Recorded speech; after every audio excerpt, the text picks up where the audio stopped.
जोरदार टाळ्यामध्ये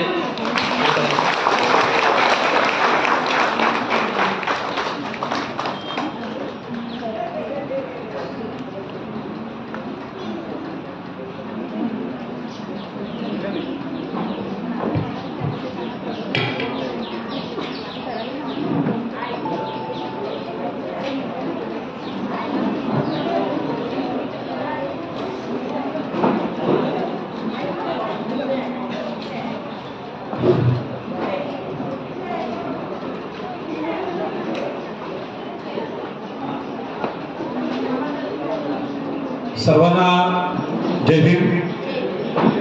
धम्मचक्र दिनाच्या आपणा सर्वांना या मुंबईतल्या आगरी कोळी भंडारी ईस्ट इंडियन आणि आदिवासींतर्फे मी मनपूर्वक शुभेच्छा देतो. आणि या आयोजकांना मी धन्यवाद देईन की मी आयोजकांना विनंती केली होती की आमचे आदिवासी बांधव असतील, SC/ST बांधव असतील, अन्य जातींचे धर्माचे लोक असतील, त्या सगळ्यांना या कार्यक्रमाला बोलवलं पाहिजे. कारण हा धर्माचा विचार सगळ्या भारताला कळला पाहिजे. मुद्दाहून आमंत्रण द्या. तर त्यांनी ते माझं ऐकलं. मी त्यांना आयोजकांना पुन्हा धन्यवाद देतो. आणि महिलांना इथं बोलवलं पाहिजे. ही जी गोष्ट आहे ही मुंबईचीच ओळख आहे. आणि म्हणून आदरणीय पूजनीय बनतेजींनी सुरुवातीला सांगितलं की रोहिणी नदीचा तो वाद पाण्यावरून झाला, तो शाक्य आणि कोलियांचा झाला. त्या कोलियांची कोळी टोपी मी मुद्दाम घातलेली आहे. आपण सगळे शाक्य असाल तर आम्ही सुद्धा मुंबईचे कोळी आहोत. आणि मुंबईच्या कोळींची खासियत जी आहे ती महिला शक्ती आहे. म्हणजे आम्ही भगवान बुद्धांची आई महामाया हिलाच एकविरा म्हणतो. आणि भगवान बुद्धांची मावशी महाप्रजापती, त्यांच्या विचाराने जो भिक्खुनी संघ स्थापन झाला आणि त्या भिक्खुनी संघाची तत्व मुंबईच्या वस्तीमध्ये तुम्ही आजही पाहू शकता. आणि मग इथले जो कोळीवाडा आहे त्या कोळीवाड्यात गेलात तुम्ही तर महिलांचा आवाज मोठा असेल पुरुषांपेक्षा. पैसा कोणाकडे आहे? महिलांकडे आहे. आणि पैसा महिलांकडून पुरुष मागून घेतात. ही विनयशीलता इथल्या पुरुषांमध्ये आहे. तर बाकी दुर्गुण काय घुसलेत ते सोडून द्या तुम्ही. पण महिलांना आदर देण्यामध्ये इथला जो समाज आहे हा पुढे आहे. आणि म्हणून इथे लग्नामध्ये हुंडा घेतला जात नाही. हुंडा घेतला जात नाही म्हणून स्त्रीभ्रूण हत्या होत नाही. गर्भजल चिकित्सा या भागात होत नाही. धवलारणी नावाची विधवा महिला लग्न लावते. तशा आपल्या धम्मामध्ये महिला काय म्हणतात तुम्ही बौद्धाचार्य आहे. बाकी ठिकाणी नाही. डोंबिवलीतल्या ब्राह्मण महिलांनी 4 वर्षापूर्वी सांगितलं होतं की आमच्या महिला अथर्व शीर्ष घेतात, लग्न लावतात. त्याच्या अगोदर महाप्रजापतींनी 2000 वर्षापासून हा अधिकार महिलांना दिलेला आहे. आणि हा अधिकार या मुंबई नगरीमध्ये आहे. आणि म्हणून मुंबईतली मुलगी आहे ही कोणालाही घाबरत नाही. दिल्लीतल्या महिला नाही एवढ्या शूर, पुण्यातल्या नाही, पण मुंबईच्या महिला ही शूर आहेत. आणि म्हणून ही जी मातृसत्ताक संस्कृती आहे भगवान बुद्धांची देण. आणि म्हणून वाशीला जो भिक्खुनी संघाचा कार्यक्रम झाला ते फार महान असं संशोधन होतं. तो कार्यक्रम हा PhDचा विषय आहे. ताई इथे आहेत, बऱ्याचशा महिला ताई तिथे होत्या. त्याच्यामुळे मी मुद्दामून सांगितलं की त्या महिलांना हे दिलं पाहिजे.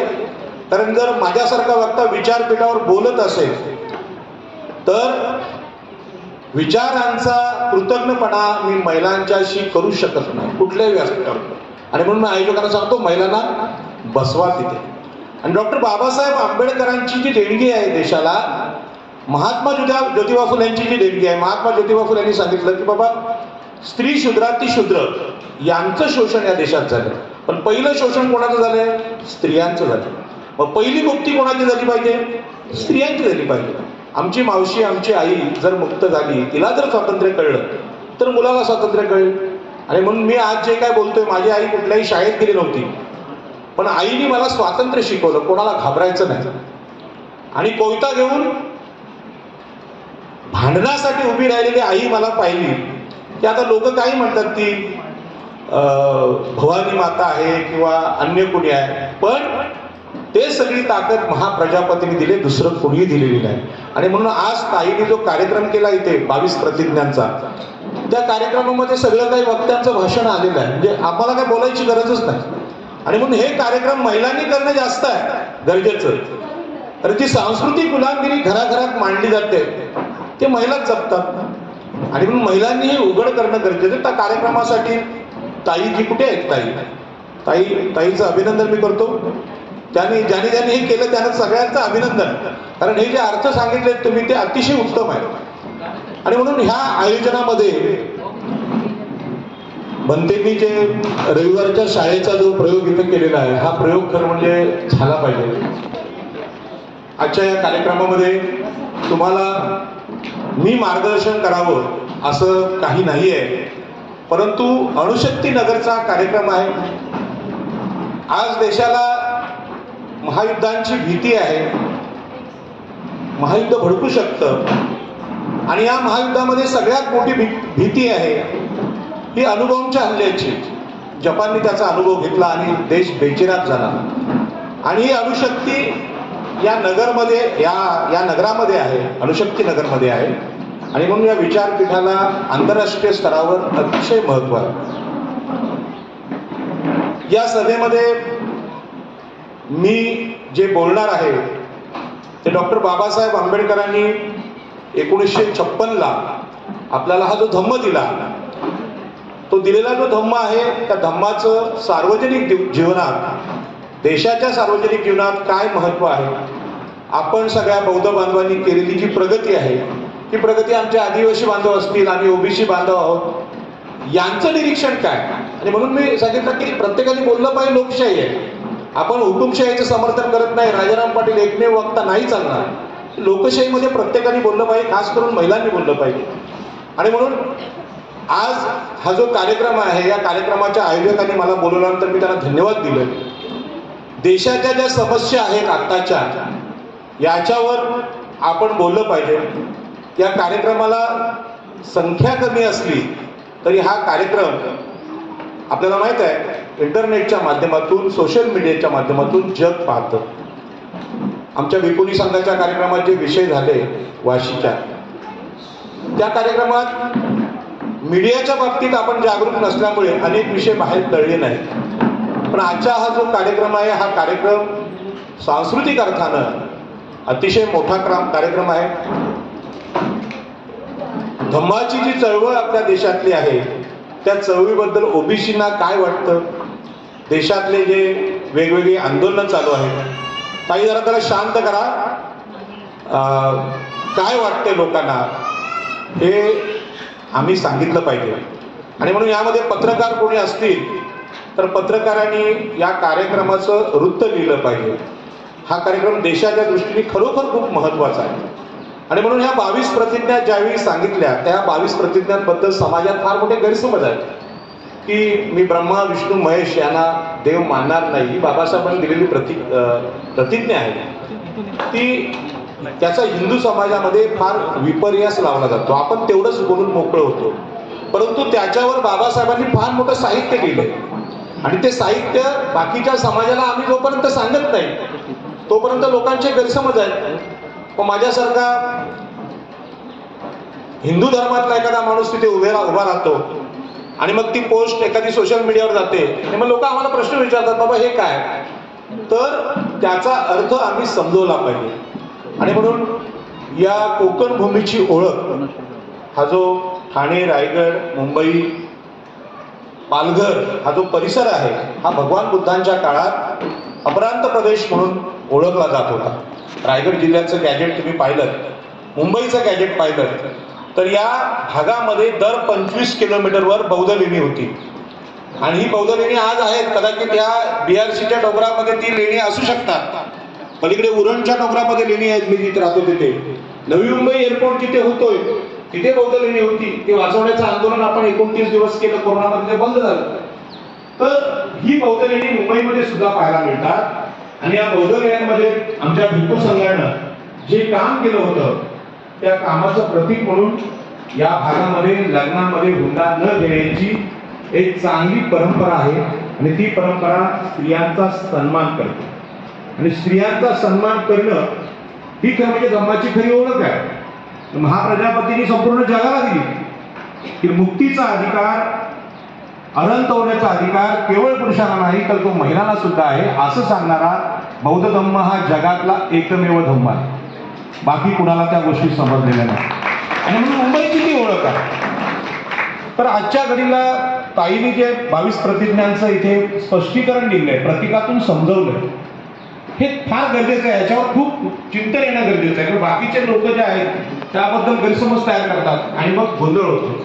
तर मी तुम्हाला उदाहरण सांगेन की डॉक्टर बाबासाहेब आंबेडकरांच्या बरोबर या रायगड जिल्ह्यामध्ये जी आंदोलनं झाली त्या आंदोलनामध्ये शेतीचं आंदोलन, कसे त्याची जमीन, हे बाबासाहेबांचं जे आंदोलन आहे म्हणजे आम्हा सगळ्या ओबीसी एससी एसटीना जमिनीची मालकी देणारं आंदोलन झालं. आणि त्या आंदोलनामध्ये त्यावेळचे आगरी समाजाचे नेते नारायण नागू पाटील होते आणि नारायण नागू पाटलांनी जो कुळ कायदा केला किंवा बाबासाहेबांनी जो कुळ कायदा केला त्याच्यामुळे या भागातले 2500 वर्षापासून आम्ही भूमिपुत्र आहोत. आदिवासी बांधव मुंबईचे मालक आहेत, कोळी बांधव आहेत, आगरी आहेत, भंडारी आहेत. हे गॅजेटनी सांगितलं, पण आपल्या देशातले राज्यकर्ते त्याला जमिनीचे मालक नव्हते. आणि म्हणून आजही आगरी, कोळी, भंडारी, इष्टीन, आदिवासी यांची जी गावठाणं आहेत 200 गावठाणं ती अनधिकृत ठरवली. मुंबईत ठरवली, नवी मुंबईत ठरवली, रायगडमध्ये, पालघरमध्ये. आणि ह्या जागा तुम्हाला कोण घेतंय हे सगळ्यांना माहिती.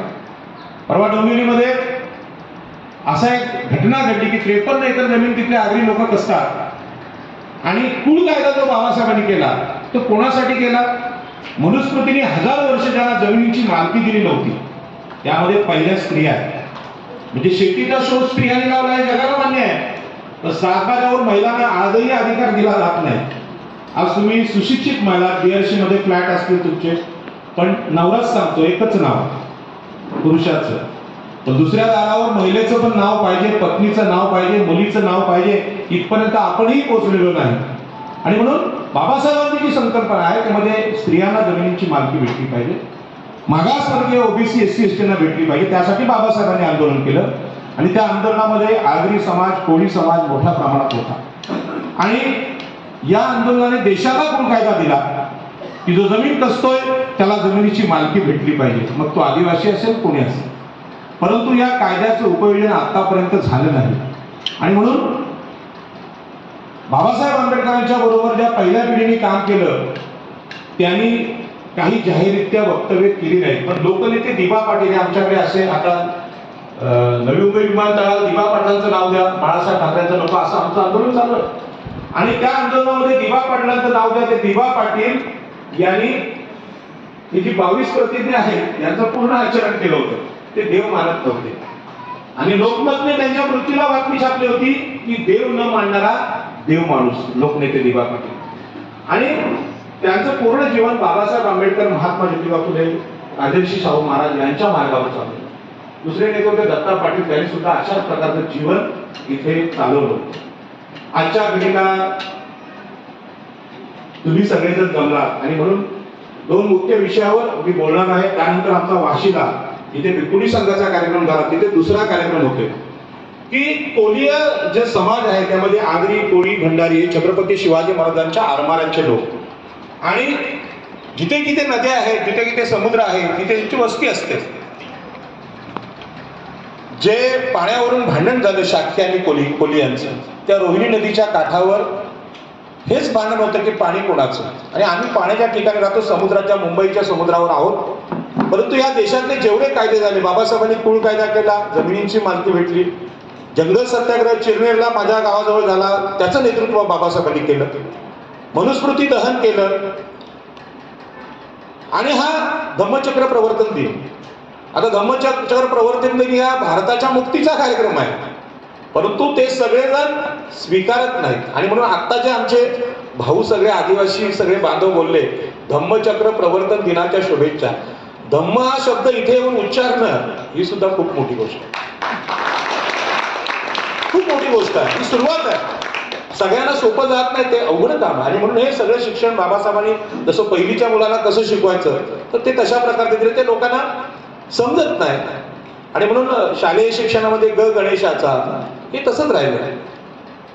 पण आणखी कुठल्या तरी गोष्टीचा होऊ शकतो, हे पर्याय आम्ही दिले पाहिजे आणि ते पर्याय स्त्रिया देऊ शकतात.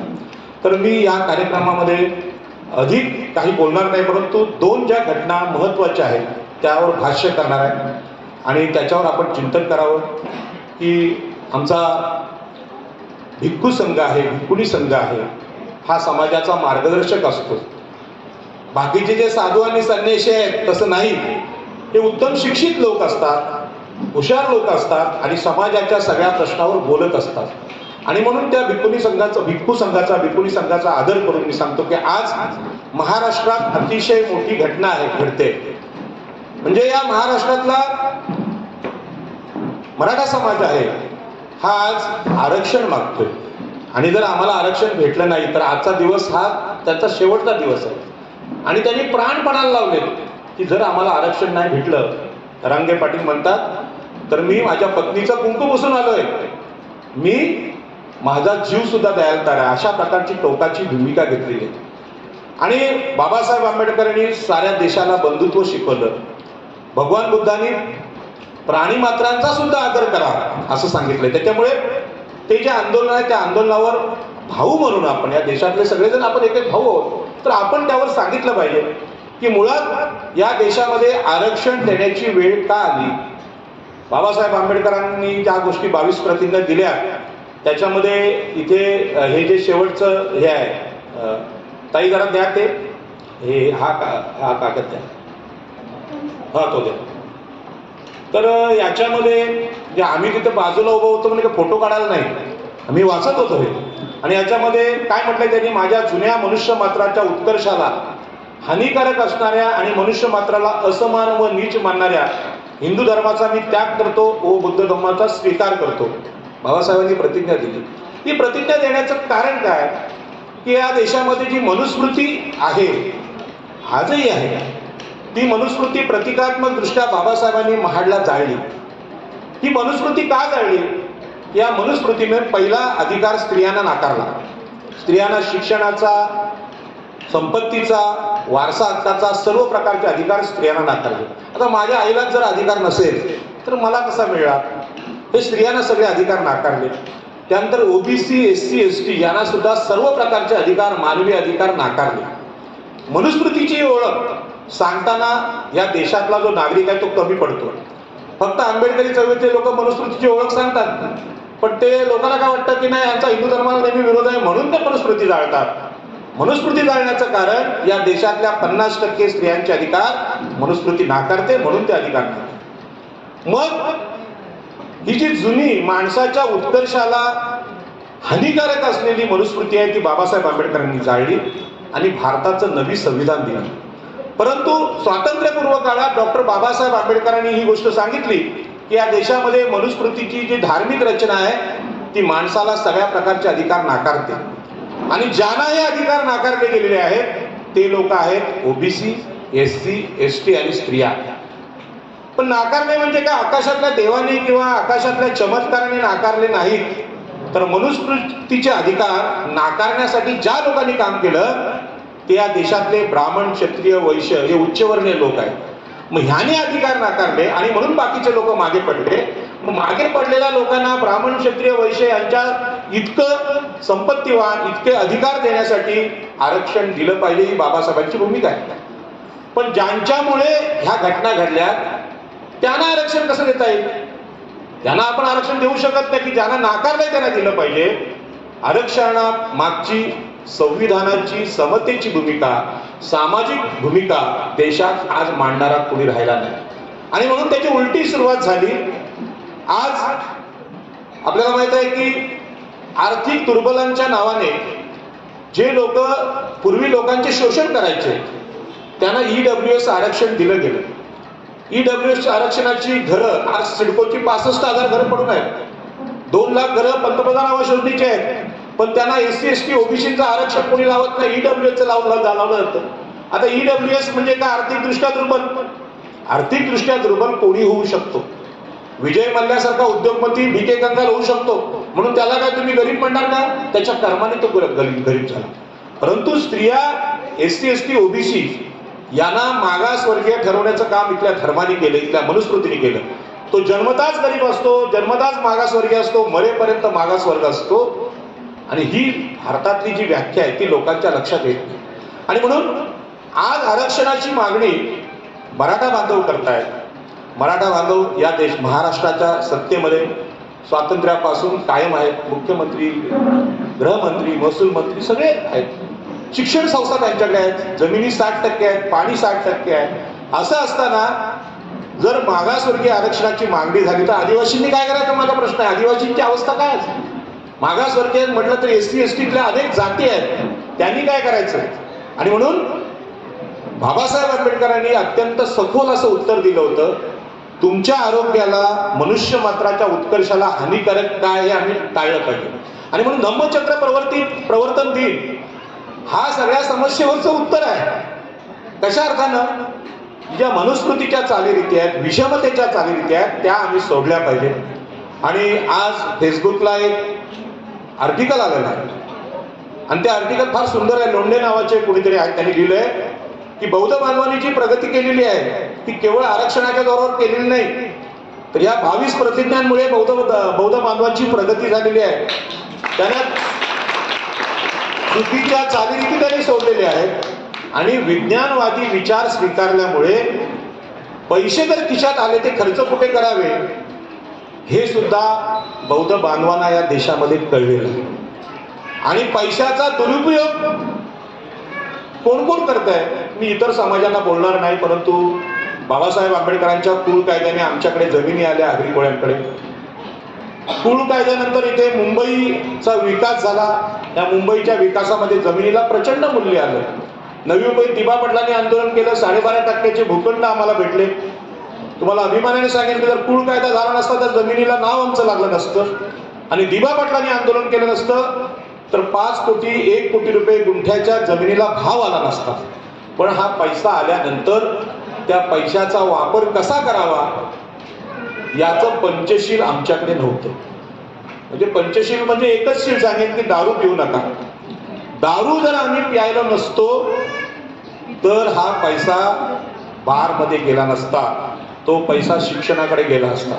आणि म्हणून बौद्ध बांधवांना मी आज शुभेच्छा देताना हे सांगतो, कोणी किती शिलांचं पालन करते काय मला माहित नाही, परंतु चांगल्या कामासाठी पैसा खर्च करण्यामध्ये बौद्ध बांधव या महाराष्ट्रात देशामध्ये सगळ्यात पुढे आहेत.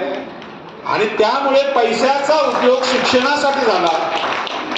आता बाकी भत्तेंचं मार्गदर्शन जे पुरेपूर घेतात त्यांची प्रगती खूप मोठी होते, ती मी सांगू शकत नाही कारण मी तिथेच तेवढा चाललेलो. पण दारू जर सोडली तर महिला सांगतील, म्हणजे मला मी सांगायची गरज नाही, कुठलीही ताई कुठलीही मावशी सांगणार नाही नवऱ्याला भावाला की दारू पिऊ नका. आपल्या महाराष्ट्रातले एक गृहमंत्री होते, फार मोठे हुशार गृहमंत्री होते. त्यांच्या मृत्यूनंतर एक बातमी आली की तंबाखू खाण्यामुळे गृहमंत्री वारले, RR पाटील. पण त्यांच्या मुलींनी सांगितलं असतं बाबा तंबाखू खाऊ नका, त्यांचा मृत्यूच झाला नसता. पंचशिलाची एवढी मोठी ताकद आपल्या वडिलांना नवऱ्याला वाचवण्याची महिलांकडे. तर महिलांनी सांगितलं दारू पिऊन घरात यायचं नाही, विषय संपून जाईल. पण ते दुसरं एक तत्व सांगितलंय, पती हा परमेश्वर असतो आणि परमेश्वराला तुम्हाला नमन करून आतमध्ये घ्यावंच लागेल. पण ज्यांनी परमेश्वरच नाकार नाही त्यांचं काय विषय देत नाही, कोणीच परमेश्वर नाही, पती पण नाही आणि खरा परमेश्वर आहे त्याला पण आम्ही मानणार नाही, अशा प्रकारच्या 22 प्रतिज्ञा आहेत. आणि म्हणून आज मराठा समाज आरक्षण मागतोय. आमची सगळ्यांची विनंती आहे की आरक्षणासाठी आत्महत्या करू नये. आरक्षण ही समतेची चळवळ आहे, सामाजिक न्यायाची चळवळ आहे. या देशामध्ये सगळेजण समान आहेत आणि म्हणून ज्यांच्याकडे अधिक संपत्ती आहे, ज्यांच्याकडे अनेक राजकीय अधिकार आहेत, धार्मिक अधिकार आहेत, त्यांनी ते अधिकार हळूहळू ज्यांना नाकारले होते त्यांना दिले पाहिजे. मग आज तुम्हीच सांगायला लागलेत की मागासवर्गीयांना दिले ते आम्हाला द्या, तर या भूमिकेवर राज्य सरकारने अशा प्रकारच्या सभा घेतल्या पाहिजे. कारण आज हा पेच पडलाय की काय करायचं. म्हणून बाबासाहेबांची आरक्षणाची मागची भूमिका जाहीरपणे विचार मंचावर सांगणारा कोणी नेता राहिला नाही. आपला पण माणूस बोलत नाही आणि त्यांचा पण बोलत नाही आणि त्यामुळे जीव चाललेत कोणाचे गरिबांचे. कारण आरक्षणामुळे प्रगती होते हे अर्धसत्य आहे. तर आरक्षणाने प्रतिनिधित्व मिळतं. एखादा माणूस IAS होतो, एखादा माणूस IPS होतो, पण प्रत्येकाला IAS होता येत नाही. मग तुम्ही जी प्रगती केलेली आहे खरं म्हणजे आरक्षणाच्या या देशामध्ये लाभधारक जे आहेत त्याबद्दल बौद्ध समाजाचं नाव पहिलं येते. तुम्हाला माहित नसलेली गोष्ट मी सांगतो की लोकांना असं वाटतं की सगळं आरक्षण बौद्धांनी घेतलं आणि त्यामुळे त्यांची प्रगती झाली, पण असं नाही. SC कॅटेगरीमध्ये अनेक जाती आहेत, एसटी मध्ये आदिवासी बांधवांमध्ये खूप लोक आहेत, पण बौद्ध बांधवांची प्रगती झालेली आहे ती धम्माच्या आचरणामुळे. आणि ही जर गोष्ट आपण सांगितली तर लोकांना पटत नाही. असं का सांगता आम्हाला? कारण भगवान बुद्धांना सुद्धा हा देश अजूनही जगामध्ये त्यांची जी प्रतिष्ठा आहे, जगामध्ये जे त्यांचं स्थान आहे, तशा पद्धतीने स्वीकारायला तयार नाही, हे वास्तव. आणि म्हणून माझी सगळी महाराष्ट्रातल्या आरक्षण मागणाऱ्या लोकांना विनंती आहे, या देशातली जी संपत्ती आहे, देशातल्या सत्तेच्या जागा आहेत, आता तर परदेशातल्या कोणाची सत्ता आमच्यावर नाही, आमचीच सत्ता आहे, आम्हीच सगळे मालक आहोत, पण ती आपापसात वाटूनच घ्यायची आहे, वादच नाही. पण त्यामध्ये सुद्धा सामाजिक न्याय आणि समता, भारतीय संविधानाचा उपयोग झाला पाहिजे. ते विषमतेने वाटले गेले म्हणून हा प्रॉब्लेम तर झालाय. आणि या देशामध्ये एका बाजूला संविधान आहे आणि दुसऱ्या बाजूला विषमता सांगणारी धार्मिक चळवळ असेल तर संविधान यशस्वी होण्यामध्ये प्रचंड अडचणी येऊ शकतात. आणि म्हणून हा ह्याच्यावरचा उपाय आहे. दुसरी गोष्ट अशी आहे की आज एवढं सगळं करून सुद्धा घराघरामध्ये खूप सारी भांडणं आहेत, घराघरामध्ये वाद आहेत. ही भांडणं कशी मिटवावी? रोहिणी नदीचा जो संघर्ष आहे पाण्याचा, तो संघर्ष आपल्या गल्लीतल्या नळावर सुद्धा आहे. तुम्ही महिलांची भांडणं पाहिली तर माझ्या अलिबागच्या चिंचोडीच्या घराच्या समोर नळ आहे. मी घरी गेलो की ते महिलांची भांडणं ऐकतात. हिने हंडा ठेवला की दुसरी फेकून देते, तिच्या हंड्यावर डाग पडला पाण्याचा, माझ्या पाण्याच्या हंड्यावर डाग पडू नये, त्यांची मोठी युद्ध होतात कुठे? नळावर. मग ती भांडणं सुद्धा का होतात याची सुद्धा कारणं घरातल्या भांडणांची. त्याचा उपाय भगवान बुद्धांनी सांगितला की भांडणांचं मूळ काय आणि ती भांडणं मिटली पाहिजे. आणि ही भांडणं आज जगामध्ये खूप टोकाला गेलेली आहेत. आपल्याला माहित आहे पॅलेस्टाईन इस्रायल संघर्ष जो आहे, 3 धर्म तिथे एक झालेत, ख्रिश्चन आहेत, यहुदी आहेत आणि मुस्लिम आहेत. आणि जगामध्ये या 3 धर्माच्या भांडणामुळे एकमेकावर रॉकेट सोडली जातात. जिथून रॉकेट सुटतं त्याला माहित नाही पुढे काय होतं. ते रॉकेट जिथे पडतं तिथे लहान लहान मुलं महिला यांचा मृत्यू होतोय. आणि ते बघून आपल्याला भीती वाटायला लागली. आणि यातलं एखादं रॉकेट भारतावर जर कोसळलं तर काय होऊ शकतं? जागतिक युद्धाच्या पार्श्वभूमीवर हे सगळं वातावरण चालू आहे. आणि धम्मचक्र प्रवर्तन दिनाच्या निमित्तानं जिथे जिथे आज देशात कार्यक्रम आहेत त्यांनी चर्चा ह्या युद्धाची केली पाहिजे की जगाला युद्ध नकोय, भगवान बुद्ध हवे, हे सांगायचं काम आम्ही केलं पाहिजे. पण भगवान बुद्ध म्हणजे काय? एवढे सारे 33 कोटी देव असताना आणखी एक देव कशाला पाहिजे?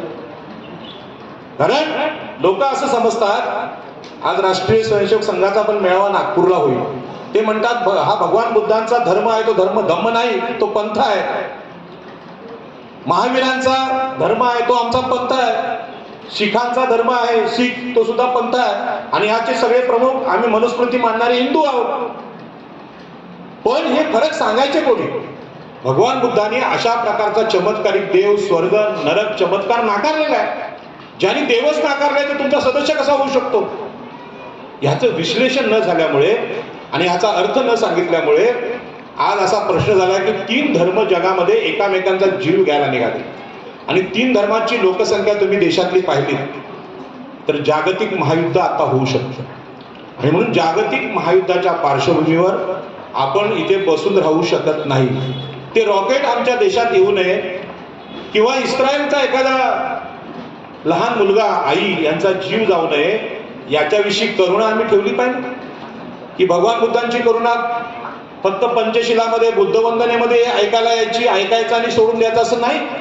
तिथल्या लोकांबद्दल आम्हाला करुणा असली पाहिजे.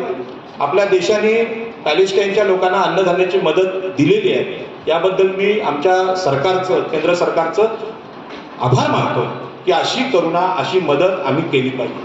पण या मदतीपेक्षा हे युद्धच होऊ नये याच्यावर काय मार्ग आहे? भांडण काय? भांडण धर्मांचं भांडण आहे. मग एखाद्या धार्मिक स्थानामध्ये आमचा धर्म आहे, एखाद्या भिंतीमध्ये, दगडामध्ये आमचा धर्म आहे, हे मानणं योग्य आहे का? आणि म्हणून भगवान बुद्धांचं जे वचन आहे की पाण्यासाठी रक्त सांडण्याची गरज नाही, ते विचाराने झालं पाहिजे. भगवान बुद्धांनी त्यासाठी आपलं घर आणि राज्याचा त्याग केला. भगवान बुद्ध जर एवढं करू शकतात की 2 समाजामध्ये भांडण होऊ नये, 2 राज्यामध्ये भांडण होऊ नये, तर या देशांचे प्रमुख काय करतात? तिथे एकामेकाला का भडकवतात? भारताने याला पाठिंबा दिला, अमक्या देशाने याला पाठिंबा दिला, अमेरिकेने त्याला पाठिंबा, कुठल्या आधारावर पाठिंबा दिला? आणि म्हणून ज्यामध्ये लोकांचे जीव चालले, ह्या 2023 मध्ये देशाची आणि जगाची जर ही स्थिती असेल तर आम्ही कुठेतरी कमी पडतोय. आणि म्हणून युद्ध थांबवायचं असेल तर भगवान बुद्धांच्या साहित्याचा, त्यांच्या तत्वज्ञानाचा विचार झाला पाहिजे. माणसाचं जीवन अमूल्य आहे आणि म्हणून त्यांचं जीव वाचवण्यासाठी ज्या चर्चा करायच्या असतील त्या चर्चा करा. आणि त्या 3 राष्ट्रांना, 3 धर्मांना जर जागा नसेल तर बुद्ध विहारामध्ये त्यांनी येऊन बसावं, त्यांनी चर्चा करावी आणि एक चांगला निर्णय जगाला द्यावा, ज्या निर्णयामध्ये जगातल्या प्रत्येक माणसाच्या जीविताची सुरक्षा होईल. कारण माणूस एकदा मृत्यूमुखी पडला की हे जग पाहायला मिळत नाही, हे भगवान बुद्धांनी सांगितलं. राजहंसाला बाण लागल्यानंतर तो राजहंस कुणाचा? देवदत्ताचा की सिद्धार्थाचा? हा जो वाघ आहे, त्यावेळी सिद्धार्थाने त्यावेळी सांगितलं की जो प्राण वाचवतो तो त्याचा मालक, प्रेम करतो तो महत्वाचा आहे, मारणारा नव्हे. हंस हा कुणाचा, हंस हा कुणाचा, किती सुंदर गाणं ते आहे. तर त्याच्यामध्ये सांगितलं की मारणारा मालक नाही, जीव वाचवणारा. आणि म्हणून या देशातले 1956 ला बाबासाहेब आंबेडकरांच्या वेळी ज्यांनी धर्मांतर केले आणि बौद्ध झालेले आहेत, त्यांची भूमिका जागतिक असली पाहिजे. नळावरचं भांडण पण मिटवलं पाहिजे आपण आणि पॅलेस्टाईन इस्रायलचं पण मिटवलं पाहिजे. तेवढी चर्चा करणाऱ्याची जी बुद्धिमत्ता त्या बौद्ध बांधवांच्या आजच्या या सभेमध्ये आहे. त्यासाठी सगळ्यांनी जोरात टाळ्या वाजवा. धम्मचक्र प्रवर्तन दिन म्हणजे काय साधी गोष्ट नाही, सत्यनारायणाची पूजा नाही आहे. आता पूजा झाली की प्रसाद वाटला जाईल, सगळ्यांनी प्रसाद खाऊन जा. जगाच्या समस्येवर उत्तर सांगणारे लोक आम्ही आहोत. आणि म्हणून आपण मला इथे बोलवलं त्याबद्दल मी अत्यंत आभारी आहे. कारण हृदयातली जी खंत आहे, आरक्षणासाठी लोकांचे मृत्यू होत आहेत. तुमच्याकडे मुख्यमंत्री पद आहे, गृहमंत्री पद आहे, सगळी पद असताना लोक मागास कसे राहू शकतात? बाबासाहेब आंबेडकरांनी जे नेतृत्व आजच्या बौद्ध बांधवांना दिलं, मी कालच्या मुलाखतीत त्याचा उल्लेख केला की बाबासाहेबांनी जे नेतृत्व दिलं त्यामध्ये आज बौद्ध बांधवांनी जी जगामध्ये प्रगती केलेली आहे, ती प्रगती या देशातल्या सर्व मागासवर्गीय जातींमध्ये नंबर 1 ची प्रगती. तर मुंबईचे आम्ही मालक म्हणून बोलतो, इथल्या जमिनी आमच्या, पाणी आमचं, सगळं आमचं. पण एवढे IAS, एवढे IPS, एवढे शास्त्रज्ञ, एवढे वकील बौद्ध बांधवांमध्ये कसे झाले हो? हे का प्रत्येकाला मुख्यमंत्र्यांनी बोलून आरक्षण नाही दिलं? उलट ते अधिकारी झाल्यानंतर त्यांना कसं अडवायचं, त्यांचं प्रमोशन कसं थांबवायचं, त्यांना नोकरीतून बाहेर कसं काढायचं, हे सगळे प्रयत्न होत आहेत. पण त्या अडथळ्यांची शर्यत पार करून आज आम्ही पुन्हा एकदा जगावर प्रेम करायला धम्मचक्र प्रवर्तन दिन साजरा करतो. जगावर प्रेम करायला करतो, खीर खाण्यासाठी नाही. आणि म्हणून हे जे 2 गोष्टी आहेत, महाराष्ट्रातल्या आरक्षणाचा प्रश्न आहे. मराठा बांधवांना मी सांगते, माझा आडनाव पाटील आहे पण मी ओबीसी आहे, मी काय मराठा नाही. मला बाबासाहेबांनी जी कुल कायद्याने जमीन दिली ती 10 गुंठे 20 गुंठे, आम्ही 100 एकरचे मालक नाही, आम्ही गरीब पाटील आहोत. आणि तरी सुद्धा आम्ही सांगतो की महाराष्ट्रामध्ये जो आरक्षणाचा प्रश्न आहे, त्या आरक्षणाचा प्रश्न जो निर्माण झाला आहे तो गैरसमजातून झाला. लोकांना असं वाटतं की बौद्ध बांधवांनी जी प्रगती केली ती आरक्षणामुळे केली, आम्हाला पण आरक्षण भेटलं तर तसं त्यांच्यासारखे आम्ही होऊ. त्यांच्यासारखे होण्यासाठी आचरण महत्वाचं. आमच्या भक्तीने जीवनातल्या सगळ्या सुखांचा त्याग केलेला आहे. सगळ्या सुखांचा त्याग करून लोकांच्या कल्याणाचा विचार 24 तास ते करतात. हा जो त्याग आहे, हिंमत कोणाची आहे? डोक्यावरचे केस काढायचे, नटण्याचे सगळे मार्ग बंद करायचे, मोहाचे सुखाचे सगळे मार्ग बंद करायचे. त्या भिक्खुनीने आम्हाला परवा सांगितलं तिथे वाशीच्या बुद्धविहारात, मी थक्क झालो, महिला एवढा त्याग कसं करू शकतात? पण त्यांनी तो त्याग केला आणि समाजाच्या मार्गदर्शनासाठी, सुखासाठी अशा प्रकारचं जीवन जगण्याची हिंमत त्या बौद्ध भिक्खूंमध्ये, भिक्खुणींमध्ये आहे. आणि म्हणून जर तुम्हाला खरोखर प्रगती करायची असेल, स्वातंत्र्य पाहिजे असेल तर आपलं आचरण बदललं पाहिजे. कुठलंही सरकार तुम्हाला सुखी करू शकत नाही. कारण सरकारमध्ये असलेले लोक आज सगळ्यात जास्त दुःखी आहेत. त्यांना प्रश्न कसा सोडवतो कळत नाही. आणि म्हणून आरक्षणाच्या प्रश्नावर बौद्ध बांधवांच्या प्रतिक्रिया सरकारने घेतल्या पाहिजेत आणि त्यांना विचारलं पाहिजे केवळ आरक्षणाने प्रगती झाली का? तर नाही. साधेपणा, शिक्षणाचा विचार, प्रबोधनाचा विचार, विज्ञानाचा विचार आम्ही स्वीकारलाय. म्हणून इथपर्यंत आलो आणि मी आपल्याविषयी अत्यंत आदर व्यक्त करतो. आणि बाबासाहेब आंबेडकरांनी ज्या मार्गावर, मुक्ती कोण पथे या मार्गावर आपल्याला इथं आणून ठेवलंय, त्यावेळी जमिनीच्या लढ्यात, पाण्याच्या लढ्यात आम्ही सगळे बाबासाहेब आंबेडकरांच्या बरोबर होतो. परंतु धम्मचक्र प्रवर्तन दिनाच्या दिवशी जर सोबत असतो तर आम्ही आज तुमच्या इथे बसलो असतो. मी आज विचारपीठावर बोलतोय, पण ह्या विचार मंचापेक्षा तुमचं स्थान जास्त मोठं आहे, हे वक्ता म्हणून तुम्हाला जाहीर करतो. आणि म्हणून ह्या सगळ्या जातींना मी मुद्दाम बोलवायला सांगितलं की तुम्ही सगळेजण या नेते. आज नेतृत्वाची व्याख्या करायची असेल, बाबासाहेब आंबेडकरांचं नेतृत्व आहे, आदर्श नेतृत्व आहे. केवळ जमिनींचा, शिक्षणाचा, आरक्षणाचा अधिकार देऊन समाज प्रगती करू शकत नाही. समाज प्रगती तेव्हा करतो तो धम्मचक्र प्रवर्तन दिनाच्या दिशेने वाटचाल करतो, तेव्हा प्रगती करतो. आणि ही गोष्ट मागासवर्गीय जातींना समजलेली नाही, त्यांच्या नेत्यांना समजली, आमच्या ओबीसी नेत्यांना समजलेली नाही, म्हणून अडथळा आहे. आणि म्हणून महाराष्ट्राच्या मुख्यमंत्री एकनाथजी शिंदे यांना मी सांगतो की तुमच्या डोक्यात आता प्रश्न पडला असेल की मराठा जातीला कुणबी सर्टिफिकेट देऊन खरोखर आरक्षण मिळेल का, तर न्यायालय सांगतं नाही, जात पडताळणी आहे. धनगर समाजाचे लोक आज आदिवासींचे दाखले मागतात, पण आदिवासींची आणि धनगरांची तुलना होऊ शकते का? नाही होऊ शकत. आणि म्हणून या प्रश्नावर दादांचं मी स्वागत करतो. या प्रश्नावर आपण दोन्ही प्रश्नांवर पत्रकारांना उत्तरं दिली पाहिजे आणि महाराष्ट्रातला प्रश्न पण मिटेल आणि तिकडचा इस्रायलचा प्रश्न पण मिटेल. आणि म्हणून हे लांबलेलं जे भाषण आहे, हे भाषण या विचार मंचाचा चांगला उपयोग करताना मला अभिमान वाटला. मी आपल्याला विनंती करतो की या बुद्धविहारामध्ये जे जे कार्यक्रम होतील त्या कार्यक्रमामध्ये समाजाच्या प्रश्नांचा विषय घेऊन उत्तर शोधण्याचा आपण प्रयत्न करावा. आम्ही आदिवासींसाठी, आगरी कोळ्यांसाठी, भंडाऱ्यांसाठी खूप काही आता करायचा प्रयत्न करतोय. वाशीला जो आजचा कार्यक्रम आहे, तो वाशीला कार्यक्रम समुद्रावर असलेले जे मच्छीमार बांधव, आदिवासी बांधव, त्यांना अधिकार सरकारने नाकारलेला आहे आणि तो अधिकार देण्यासाठी आम्ही सगळ्या नेत्यांना तिथे आज एकत्र केले. आपल्याकडे धम्मचक्र प्रवर्तन दिन आहे, परंतु तिथे माणसाच्या स्वातंत्र्याचा, मुक्तीचा वेगळा कार्यक्रम वेगळ्या साध्या भाषेत होतोय. कार्यक्रमाचा अर्थ एकच आहे, मानवी कल्याणाचा. हे आपण आयोजकांनी मला संधी दिलीत, माझं चुकलं असेल तर आपली मी क्षमा मागतो. पण जे काही चांगलं झालं असेल तर ह्या BRCच्या बुद्धविहारामधून राष्ट्रीय, आंतरराष्ट्रीय, राज्यस्तरावरच्या समस्यांना उत्तर देणारी मंडळी आपण बोलवली पाहिजेत. असे कार्यक्रम करा आणि मी नक्कीच, मला अभिमान वाटेल अशा कार्यक्रमाला यायला. पुन्हा एकदा माझं बोलणं मी संपवतो. आपल्याला धन्यवाद देतो. जय हिंद, जय भीम, नमो बुद्धाय.